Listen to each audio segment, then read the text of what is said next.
السلام عليكم ورحمة الله وبركاته. نحمد الله العظيم نصلي ونسلم على الرسول الكريم أما بعد فقد قال الله سبحانه وتعالى في كلامه القديم والفرقان الحميد: أعوذ بالله من الشيطان الرجيم. بسم الله الرحمن الرحيم. ولكم في القصاص حياة يا أولي الألباب لعلكم تفلحون. صدق الله العظيم. وقال رسول الله صلى الله عليه وسلم: كانوا إذا سرق فيهم الشريف تركوه، وإن سرق فيهم الضعيف أقاموا عليه الحد. صدق رسول الله صلى الله عليه وسلم. எல்லா புகழும் அல்லாஹ் ஜல்ல ஷானஹு தஆலா ஒருவனுக்கே உரித்தாகும். அருமை நாயகம் முஹம்மதுர் ரசூலுல்லாஹ் ஸல்லல்லாஹு அலைஹி வஸல்லம் அவர்களின் மீதும் நற்பாக்கியங்கள் நிறைந்த அவர்களுடைய உம்மத்தின் மீதும் குறிப்பாக இந்த ஜும்மா நன்னாளில் நம் அனைவர் மீதும் எல்லாம் வல்ல அல்லாஹ்வின் நல்லருள் என்றென்றும் நிறைவாக உண்டாவதாக. ஆமீன். அல்லாஹ் ஜல்ல ஷானஹு தஆலா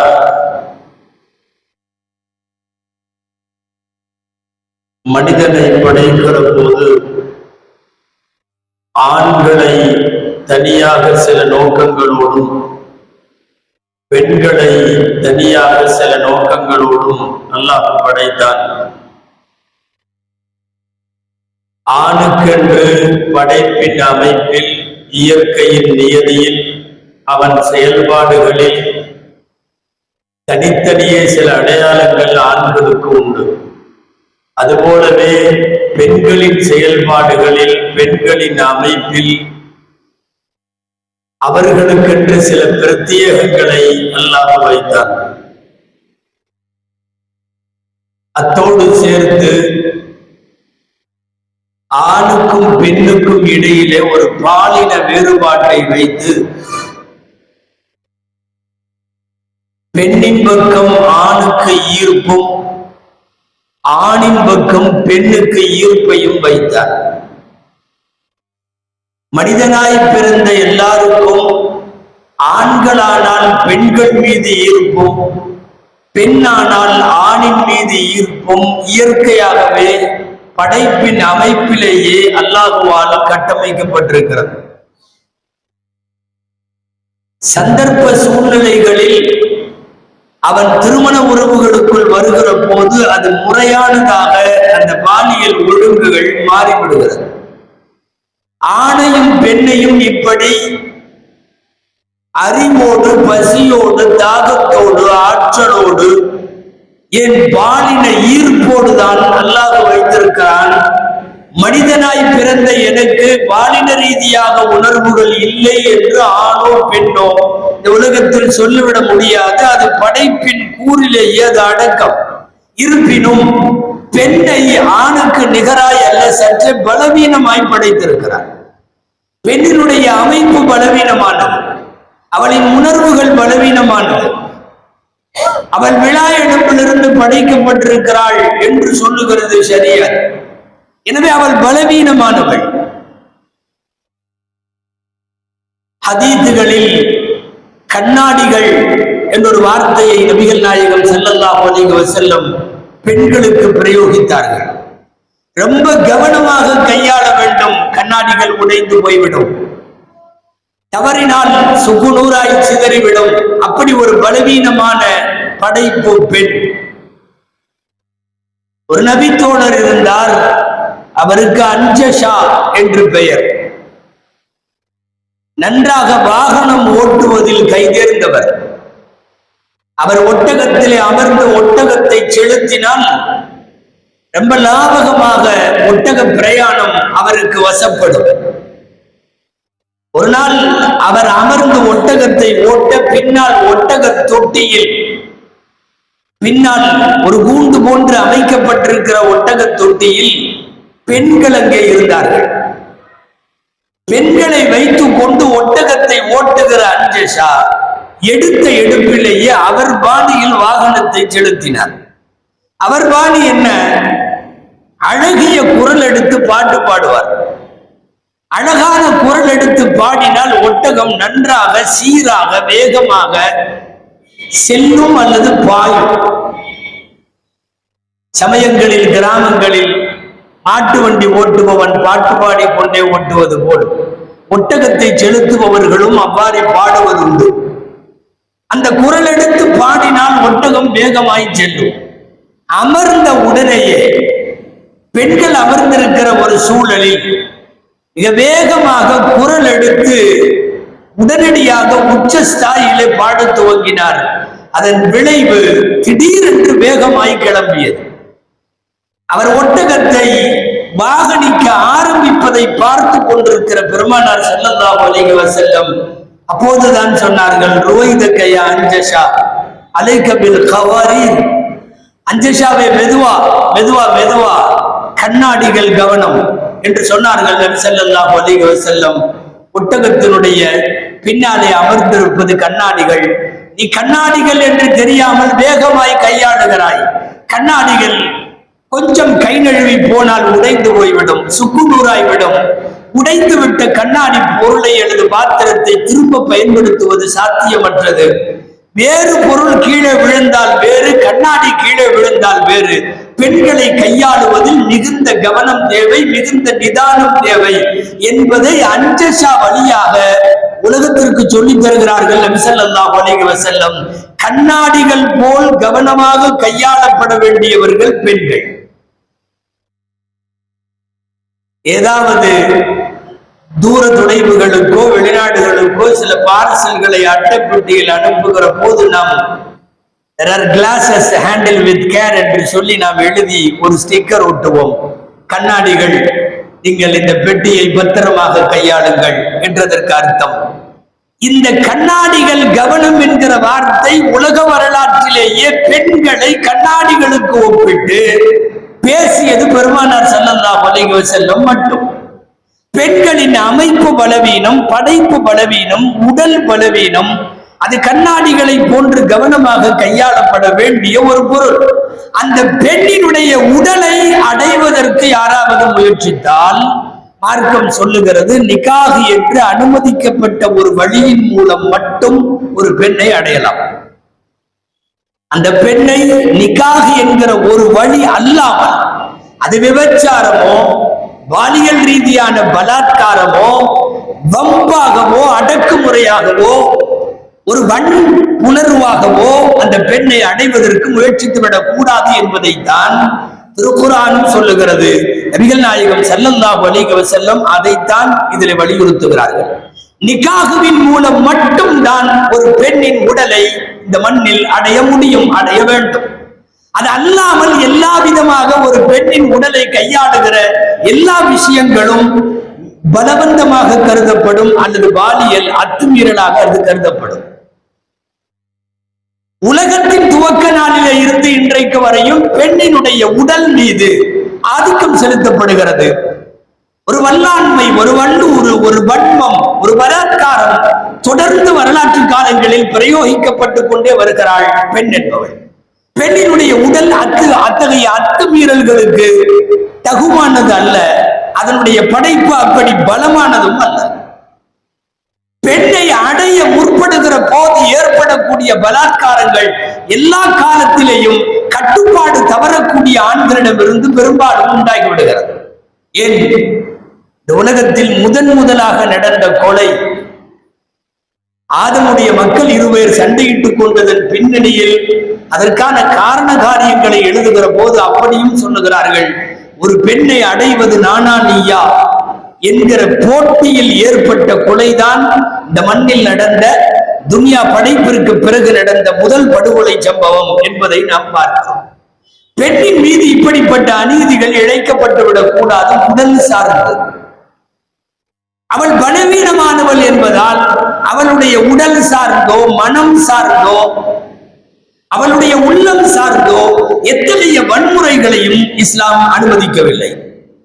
அப்படி குற்ற செயல்கள் பாலியல் ரீதியாக பலாத்காரங்களாய், கற்பழிப்புகளாய், கூட்டு பகிஷ்கரிப்புகளாய் நடைபெறுகிற போது மார்க்கம் அதற்கு தண்டனைகள் சொல்லுகிறது. பொதுவாகவே இஸ்லாமிய குற்றவியல் சட்டங்கள், இஸ்லாமிய தண்டனை அமைப்புகள் ரெண்டு கோணத்தில் முன்வைக்கப்படும். ஒன்று, நீ இந்த தவறை செய்யாதே, செய்தால் இன்னென்ன தண்டனை உனக்கு தரப்படும் என்று அரசியலமைப்பு ரீதியாக தண்டனை சட்டங்களை இஸ்லாம் வகுத்து சொல்லுகிறது. அதற்கு இஸ்லாமிய குற்றவியல் சட்டங்கள் என்று பெயர். மற்றொன்று, இந்த குற்றவியல் சட்டங்களிலே இருந்து கூட நீ தப்பி போய்விடலாம் அல்லது மாட்டலாம். ஆனால் மறு உலகத்தில் அல்லாஹ்வுக்கு முன்னிலையில் நீதி விசாரணை நடைபெறுகிற போது இந்த குற்றத்திற்கான தண்டனையை நீ அனுபவித்தே ஆக வேண்டும் என்பது ஆகிரத்தை முன்வைத்து தரக்கூடிய எச்சரிக்கை. இந்த ரெண்டு அடிப்படையில் தான் உலகத்தில் குற்றங்களை கட்டுப்படுத்த முடியும். இதற்காக மார்க்கம் சொல்லுகிற தண்டனைகள் பல்வேறு வகை. ரொம்ப குறிப்பாக சொல்லுவதானால் ஒரு 5 வகையான தண்டனைகளை சொல்லலாம். கசையடி கொடுத்தல் என்பது ஒரு தண்டனை பிரிவு. கல்லெறிந்து கொள்ளுதல், மரண தண்டனை விதித்தல் என்பது 2வது. கைவெட்டுதல் என்பது 3வது. சாட்டை அடி அல்லது சவுக்கடி கொடுத்தல் என்பது 4வது. நாடு கடத்துதல் என்பது 5வது.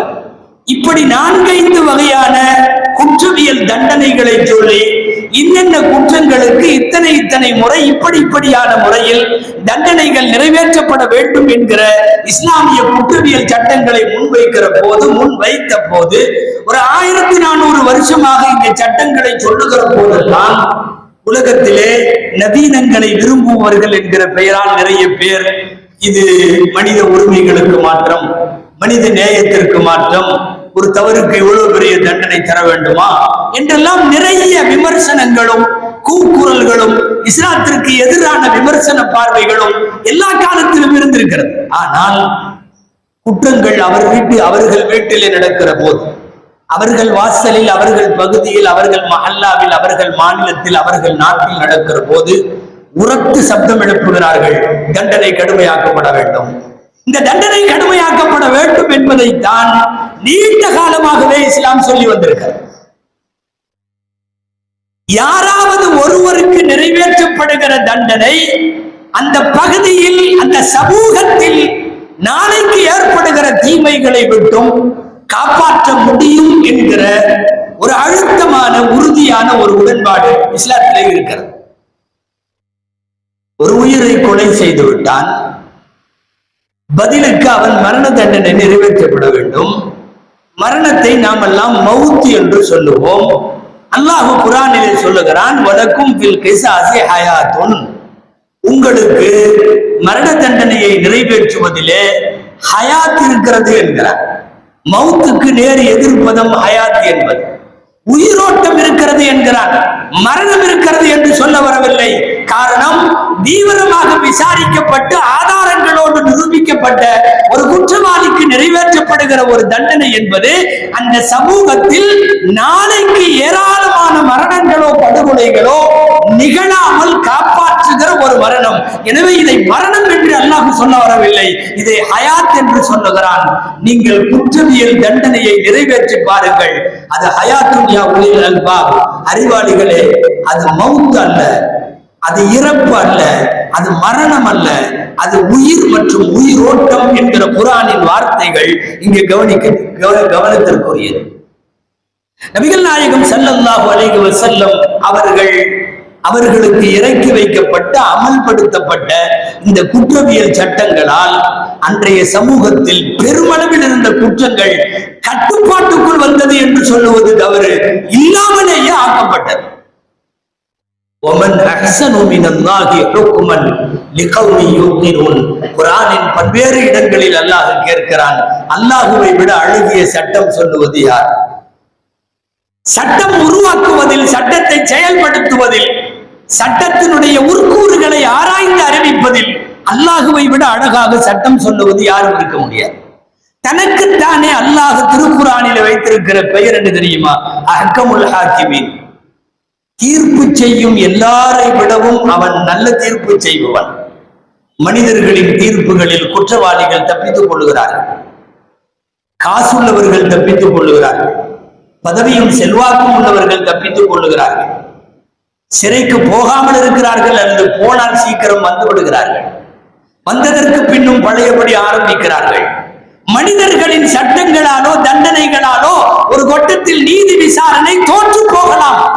அல்லாஹ் சொல்லுகிறான், அவன் அஹ்கமுல் ஹாக்கிமீன், தீர்ப்பு செய்பவர்களில் எல்லாம் மிகச்சிறந்த தீர்ப்பு செய்பவன் ரப்புல் ஆலமீன். பொதுவா இஸ்லாமிய தண்டனை சட்டங்கள் யாராவது ஒன்றோ இரண்டோ நிறைவேற்றப்பட்டால் கூட அது ஒட்டுமொத்த சமூகத்திற்கு நன்மை பயக்கும். இந்த அடிப்படையிலே தான் குர்ஆன் தண்டனை சட்டங்களை ஹயாத் என்று சொல்லுகிறது. பொதுவாகவே இஸ்லாத்தினுடைய சட்டங்கள் எல்லாம் ஒரு பாதிக்கப்பட்டவனுடைய இடத்திலே இருந்து அந்த சட்டத்தை பார்க்க வேண்டும். யார் வீட்டிலே ஒரு பைசா இல்லாமல் திருட்டு போய்விட்டதோ அந்த வீட்டிலே இருக்கிற ஒரு அநியாயமான, ஒரு ஏழையான ஒரு குடும்ப தலைவன், அவன் பார்வையில திருடியவனுக்கு என்ன தண்டனை என்று யோசித்தால் நாமெல்லாம் இதை மனித உரிமை மீறல் என்று சொல்ல மாட்டோம். அவன் வீட்டிலே இருந்து யோசிக்க வேண்டும், அவன் கோணத்திலே இருந்து யோசிக்க வேண்டும். தன்னுடைய மகளை கற்பழிப்பு செய்து பட்டுவிட்ட ஒரு சூழ்நிலையில் அந்த தந்தையின் ஸ்தானத்திலே இருந்து இந்த மாபாதகத்தை செய்பவனுக்கு என்ன தண்டனை கொடுக்கலாம் என்று கேட்டால் இஸ்லாமிய தண்டனையை மாத்திரம்தான் அவன் வாய் முன்மொழியும், வேறு எதுவும் சொல்லாது. இது மனித உரிமை மீறல், இது ரொம்ப உச்சகட்டம், இந்த தண்டனை அதிகம் என்பதெல்லாம் ஆங்காங்கே ஓரஞ்சாரத்திலே உமர்ந்து கொண்டு நாவில்லாத, நரம்பு இல்லாத, எழும்பு இல்லாத நாக்கில் எதையாவது பேசுவதற்காக சொல்பவர்களினுடைய கூப்பாடுகள். பாதிக்கப்பட்டவனின் இடத்திலே இருந்து பார்க்க வேண்டும். இஸ்லாம் அப்படி பார்க்கிற சட்டங்கள் எல்லா கூட்டத்தவர்களுக்கும், இல்லை எல்லா நாட்டவருக்கும், ஏன் எல்லா காலத்தவர்களுக்கும் பொதுவாக பொருந்தி வருகிற ஒரு குற்றவியல் தண்டனையை சட்டத்தை தான் குர்ஆன் முன்வைத்திருக்கிறது. திருக்குர்ஆனில் சூரா அன்-நூர் அத்தியாயத்தின் ஒரு வார்த்தை, பெண்களின் மீது உடல் ரீதியான வன்முறைகளை பிரயோகிக்க முற்படுகிற எல்லாருக்குமான வார்த்தை அது. லா யஹில்லு லக்கும் அன் தரிது நிஸாஅ கர்ஹா, நிர்பந்தமாக ஒரு பெண்ணை சொந்தமாக்க உங்களுக்கு அனுமதி இல்லை. நிர்பந்தமாக ஒரு பெண்ணை அடைய, ஒரு பெண்ணை வைத்துக் கொள்ள, ஒரு பெண்ணை மனைவியாக்கிக் கொள்ள, அல்லது ஒரு பெண்ணை ஏதேனும் ஒரு வகையில் அவளுடைய உடல் மீதான உனது அதிகாரத்தை பிரயோகிப்பதற்கு உங்களுக்கு அனுமதி இல்லை என்று சொல்லுகிறது குர்ஆன். நாம் இந்த ஆயத்து இறங்கிய காரண காரியங்களை போய் பார்க்கிற போது திருக்குர்ஆன் விரிவுரைகளில் ஒரு செய்தி இருக்கிறது.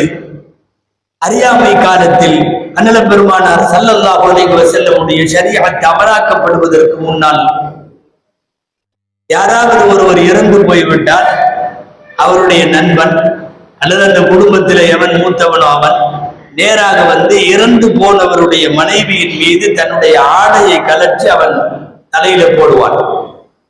தன்னுடைய சட்டையை கலற்றி அந்த பெண்ணுடைய தலையில போடுவான். போட்டு விட்டால் அதற்கு பிறகு இந்த சட்டைக்குரியவனுக்கு அவள் சொந்தம். அவளை வேற யாரும் திருமணம் செய்யக்கூடாது, செய்ய முடியாது, அது சமூக கட்டுப்பாடு. எவன் துணியை தூக்கி தலையில போட்டானோ அவனுக்கு அவள் சொந்தமாகி விடுவாள். அவள் இள வயதோ அழகோ இருந்தால் அவன் வைத்துக் கொள்வான். இல்லாவிட்டால் காலமெல்லாம் திருமணமும் செய்து கொடுக்காமல் எடுபிடி வேலைகளுக்காக வைத்துக் கொள்வான். அவளால் சொந்தமாய் வாழ முடியாது, சொந்தமாய் எங்கும் போக முடியாது, மீண்டும் ஒரு திருமண வாழ்க்கைக்குள்ளே அவள் நுழைய முடியாது. ஏறத்தாழ ஒரு பட்டு போன மரம் போல் அவள் காலமெல்லாம் இறக்கும் வரை இருக்க வேண்டும். இந்த படுமோசமான மனிதநேயத்திற்கு எதிரான இந்த செயல் குர்ஆன் சொல்லுகிறது, லா யஹில்லு லக்கும் அன் தரிது நிஸாஅ கர்ஹா, நிர்பந்தமாக ஒரு பெண்ணை அடைய உங்களுக்கு அனுமதி இல்லை என்று மறுக்கப்பட்டு விட்டது.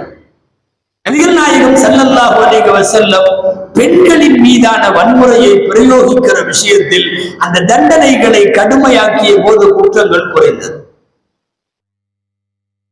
இந்தியா ஏராளமான சமீப காலங்களில் ஒரு 5-6 வருடங்களாகவே பெரிய பெரிய கூட்டு பாலியல் வன்முறைகளுக்கு ஒரு பெண் ஆளாக்கப்படுவது இந்தியாவில் அதிகரித்து வருகிறது. மீண்டும் மீண்டும் அந்த துணிவு எங்கிருந்து பிறக்கிறது என்றால், ஏற்கனவே கூட்டாக பலாத்காரத்தில் ஈடுபட்டவர்கள் அவ்வளவாக தண்டிக்கப்படவில்லை என்கிற அந்த சாதாரணத்திலிருந்து பிறக்கிறது அடுத்த கட்ட துணிவு. கும்பல் படுகொலைகளும் கும்பல் கற்பழிப்புகளும் சமீப காலத்தில் இந்தியாவில் பெருகி இருப்பதற்கான காரணம் என்னன்னா, ஏற்கனவே அப்படி கூட்டாக ஈடுபட்டவர்கள் சட்டத்திற்கு முன்னால் மிகச் சரியான முறையில் தண்டிக்கப்பட்டு மனித மனங்களுக்கு அச்சுறுத்துகிற வகையிலே அந்த தண்டனைகள் அமையவில்லை என்ற காரணம்தான் மீண்டும் மீண்டும் கூட்டு பலாத்காரத்திற்கு வித்திடுகிறது.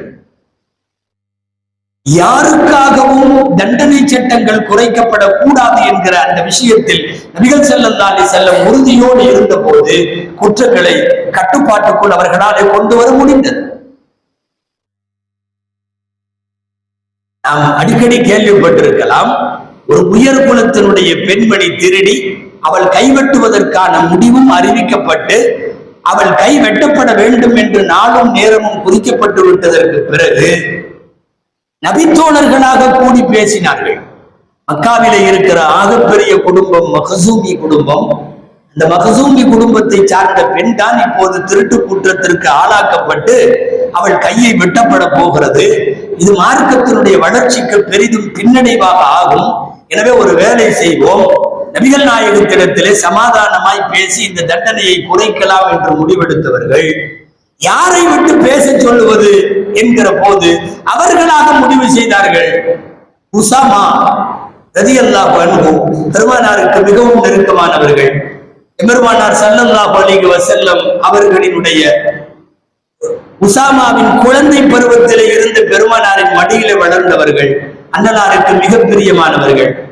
ஹசன் ஹுசைன் ரலியல்லாஹு அன்ஹுமாவுக்கு ஈடாய் பெருமானாரால் ஒரு பேரப்பிள்ளையாக பாதிக்கப்பட்ட உசாமாவை அனுப்பி வைக்கலாம், அவர் போய் பேசட்டும். அவர் வந்தார், பேசினார். நபி ஸல்லல்லாஹு அலைஹி வஸல்லம் எப்போதும் இல்லாத அளவுக்கு அவர்கள் முகம் கோபமானது. கோபத்திலே கன்னங்கள் நிறம் மாறியதாகவெல்லாம் கூட ஹதீஸ்களில் உண்டு. உசாமாவை பார்த்து கேட்டார்கள், அத்தஷ்ஃபஉ ஃபீ ஹத்தின் மின் ஹுதூதில்லாஹ், அல்லாஹ்வுடைய தண்டனைகளில் ஒரு தண்டனையிலே நீ சிபாரிசு செய்ய வந்திருக்கிறாயா? இன்னமா ஹலக மன் கான கப்லக்கும், உங்களுக்கு முன்னாலே உள்ளவர்கள் எல்லாம் அழிந்து போனது எதனால் தெரியுமா? இதா சரக ஃபீஹிம் ஷரீஃபு தரக்கு, யாராவது அந்தஸ்து உயர் குலத்தை சார்ந்தவன் திருடி விட்டால் கையை வெட்டாமல் விட்டு விடுவார்கள். வைதா சரக ஃபீஹிம் தஈஃபு அகாமு அலைஹில் ஹத், யாராவது பலவீனமானவன் திருடி விட்டால் தண்டனையை நிறைவேற்றி அவன் கையை வெட்டி விடுவார்கள். இதனால் தான் முன்பிருந்த சமுதாயம் வீணாகி போனது. நீ இப்போது சிபாரிசு செய்ய வந்திருக்கிறாயா என்று கேட்ட கேள்வியில் உசாமா திரும்பி போய்விட்டார்கள். ஒரு கூட்டு பலாத்காரம் இந்த மண்ணில் முதலாக நடக்கிற போது, மிகவும் துணிகரமாக அது நிறைவேற்றப்படுகிற போது, அவர்களுக்கு ஏற்பட்ட கொடுக்கப்பட்ட விசாரித்து வழங்கப்பட்ட தீர்ப்பினுடைய தண்டனை அடுத்தவர்களை அந்த பக்கம் போகாத அளவுக்கு செய்திருக்க வேண்டும். ஆனால் மீண்டும் மீண்டும் அந்த குற்றம் நடக்கிறது என்றால், ஆதாரங்களோடு நிரூபிக்கப்பட்டதற்கு பின்னால் தண்டனையை நிறைவேற்றாமல் இருந்துவிட வேண்டாம் என்பது ஆளுநர்களுக்கெல்லாம் இஸ்லாமிய கவர்னர்கள் சொல்லுகிற வார்த்தை. அதற்கு பிறகு சம்பந்தப்பட்டவர்கள் மன்னித்தாலும், சஃப்வான் இப்னு உமையா ரலியல்லாஹு அன்ஹு பள்ளிவாசலிலே படுத்திருந்தார்கள். ஒரு பை, அதிலே துணிகள், அவர்களுடைய சாமான்கள் எல்லாம் இருந்தது. அந்த பையை தலைக்கு வைத்து படுத்திருந்தார்கள். யாரோ வந்தவர் மெதுவாக அவர் தூங்குகிற போது பையை மாத்திரம் தலைமாட்டில் இருந்து உருவி எடுத்து திருடி செல்ல முயற்சித்து அவர் கையில பையை எடுத்ததற்கு பிறகு இவர் விழித்து விட்டார், கையும் களவுமாக பிடித்து விட்டார். வா ரசூலுல்லாஹ்விடம் போகலாம். அழைத்து வந்து விட்டார். பெருமானார் ஸல்லல்லாஹு அலைஹி வஸல்லம் அவர்களிடம் திருடியவர் அவர்தான் என்பது ஆதாரத்தோடும் கையும் களவுமாக பிடிக்கப்பட்டிருக்கிற ஒரு சூழல். நபி ஸல்லல்லாஹு அலைஹி வஸல்லம் அவர்கள் தீர விசாரித்து விட்டு கையை வெட்டுவதற்கு உத்தரவிட்டு விட்டார்கள். ஆனால் கூட்டி வந்த சஃப்வான் ரலியல்லாஹு அன்ஹு இதை எதிர்பார்க்கவில்லை. இவ்வளவு தண்டனைக்கு போகும் என்று எதிர்பார்க்கவில்லை. இன்னி அஸ்மஹு பிஹி யா ரசூலல்லாஹ், அல்லாஹ்வின் தூதரே, நான் அவரை விட்டு விடுகிறேன்.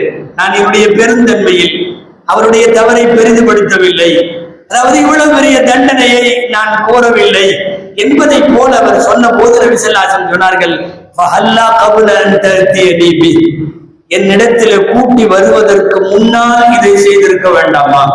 நீ மன்னிப்பதென்றால் உனக்கும் அவருக்குமாக இருக்கிற பேச்சுவார்த்தையில் மன்னித்திருக்கலாம், விட்டிருக்கலாம், அவருக்கும் அல்லாஹ்வுக்கும் இடையிலே உள்ளது என்று ஒப்படைத்திருக்கலாம். இங்கே வந்து விசாரித்து தீர்ப்பாக்கப்பட்டதற்கு பிறகு அந்த தீர்ப்பு நாளைய தினம் இதே போன்ற ஒரு திருட்டு கூட்டத்தில் ஈடுபடுபவர்கள் ஈடுபடக்கூடாது என்று சொல்லுவதற்காக வழங்கப்படுகிற தண்டனை. இந்தியாவை பொறுத்தவரை அப்படிப்பட்ட சூழல் சமீப காலங்களில் ஏராளமான கற்பழிப்புகள் எல்லாமே நாம் சொல்லுவது தனியாக ஒரு ஆள் செய்த குற்றத்தை சொல்லவில்லை, கூட்டு பலாத்காரங்களாக சொல்லுவோம். டெல்லியிலே ஓடும் பேருந்திலே ஒரு பெண் கூட்டு பலாத்காரத்திற்கு ஆளாக்கப்பட்டார். எல்லாரும் சேர்ந்து நடத்தினார்கள். இந்தியாவை மட்டுமல்ல, சர்வதேச அளவில் ஒரு பெண்ணுக்கு ஒரு தலைநகரில் இரவில் ஓடும் பேருந்தில் நடைபெற்ற ஒரு கோரமான கற்பழிப்பு சம்பவம் பெரிய அதிர்வை ஏற்படுத்தியது. அதற்கு பின்னால் அதனுடைய குற்றவாளிகளுக்கு எவ்வளவு தூரம் வீரியத்திற்குரிய தண்டனை தரப்பட்டது என்கிற விசாரணைகள் அடங்காத நிலையிலேயே ஒரு கோவிலின் கருவறையில வைத்து ஆசிபா என்கிற ஒரு 7-8 வயது சிறுமி கற்பழிக்கப்பட்டால், கற்பழித்ததும் அங்கேயும் ஒரு நபர் அல்ல, எல்லாம் கூட்டு பலாத்காரம் அல்லது கும்பல் பலாத்காரம். இந்த கும்பல் கற்பழிப்பு என்பது ஒன்றிலிருந்து மீளுவதற்குள்ளாகவே அடுத்து மீண்டும் பல்வேறு கட்டங்களில் நடைபெற்ற இந்த நாட்டினுடைய கூட்டு பலாத்காரங்கள். உங்களுக்கெல்லாம் தெரிந்த குஜராத்தினுடைய பல்கிஸ் பானு மோசமான கும்பல் வன்புணர்வுக்கு உட்பட்டது மட்டுமல்ல, கருவில இருக்கிற குழந்தை எல்லாம் சுந்தரி கொல்லப்பட்ட கோர படுகொலைகள், உலகத்தையே திரும்பி பார்க்க வைத்த படுகொலைகள் நடந்தது.